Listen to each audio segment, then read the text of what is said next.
Since I started Crimson, my team and I have really worked tirelessly actually to really build our reputation, our clientele, our revenue base, and after 7 years, I think all that hard work has really paid off.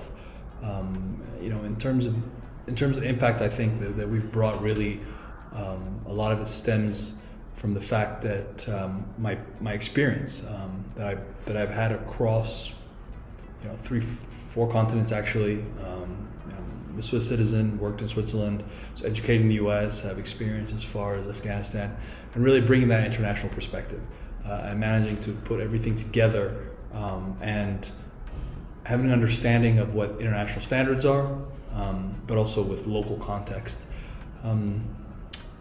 Speaking of international standards, I think my involvement and Crimson's involvement in multiple international organizations, such as the African Business Aviation Association, where I'm a board member, as well as active engagement with the European Business Aviation Association, the international standards for business aircraft handling, and so forth and so forth. These are all industry trade associations or stakeholders, and our engagement and critical involvement with these has allowed me to not only learn more about kind of the global perspective of aviation, but also take that and apply that to operations and really perception here in Africa. But again, I think one of the biggest impacts going back, I think that we've done to transform the sector has really been able to bring in the world class, or shall we say the industry standard practices and apply them here. But also our clients, not only is the sector here locally beneficial in Africa, but our clients benefit as well, because we understand what their requirements are and what their standards are for service and facilities, so we're able to deliver that as well.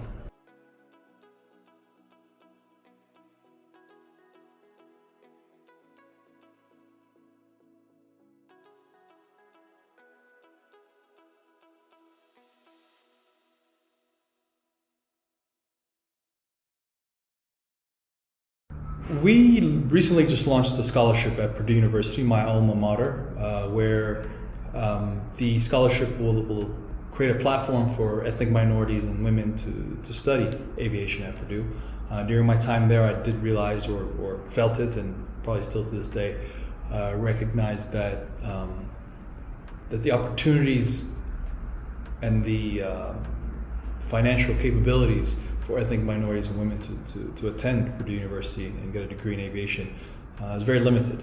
And I just felt that it was imperative that we encourage diversity in the program, because it is such a phenomenal program. A lot of the experience, a lot of the lessons learned there, I've been able to apply in my career as I went through. I got my commercial pilot's license there. I got my airframe and power plant mechanics license there, as well as a good understanding of the aerospace industry. So to make sure that we were able to provide that same platform to those who were not aware of Purdue's program, and those who might not have been encouraged due to financial constraints. Also, on a larger scale, I think this is something that we take very seriously. We care. We're a company that cares, and bridging that gap in the aviation workforce for women and ethnic minorities is a priority for us. Aviation is such a global, such a international company, international sector, and it brings people from all around the world together. However, we feel there's still some gaps that need to be filled in terms of the diversity. And to be honest, you can see that the industry itself has taken leaps and bounds in terms of technology and where we are. Just in the last 20 years from when I got my airframe and power plant, or even my CPL, the advancements in technology are phenomenal. However, like I said, we're still seeing a lack of diversity and a lack of proper representation within the industry, and that's something that we take very seriously.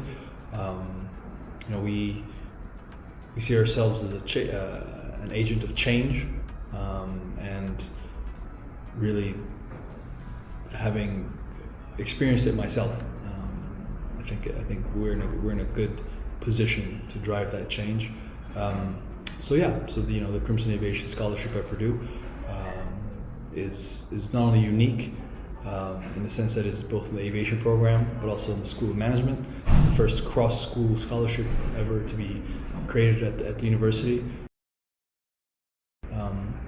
But really, it's all about, as I mentioned earlier, really giving back and doing good because we care, and we want to see the gap in diversity, both with ethnic minorities, but as well as women, the absence of women in the industry in the United States. We really want to be an agent of change for that.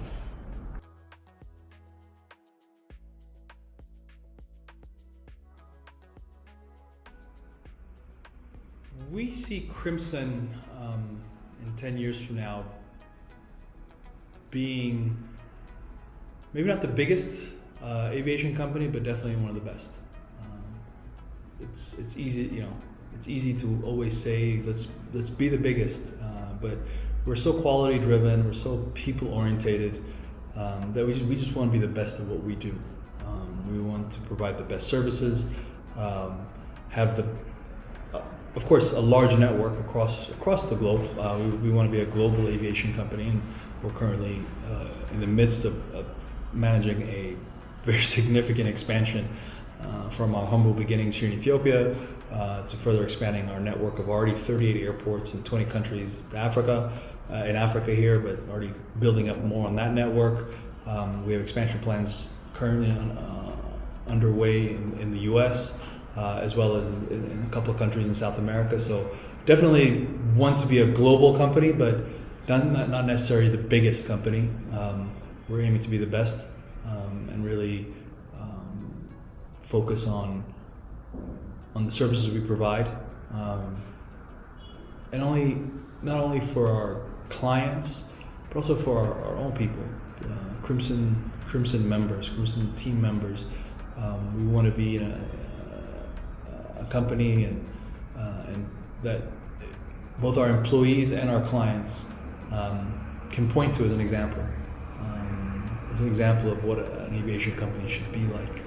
And we want to foster an environment of success and achievement. However, we also want to make sure that every community we go into, every community we have a base or an operation in, also develops. We want to make our communities better, whether it's through workforce development or just sheer economic contribution, as aviation is the number one economic driver for any economy around the world. Whether that's some teaching, volunteering at schools to teach kids about aviation, whether that's being environmentally friendly or having a sound environmental strategy. We really, like I said before, we really do care. And our success is not only measured by the number of clients we have and revenues and the number of employees we have and the resumes or the CVs of the quality of employees we have, but also how much good we do within the environment that we go to, how much we do good in the communities that we go to. Have we really bettered the people who are inside of Crimson, team members, employees? Have we bettered the people in our community where we have our bases? And have we bettered the services and the standards that we offer to our clients? And that's really where I see ourselves in 10 years, being the best, but also measuring ourselves against those three standards.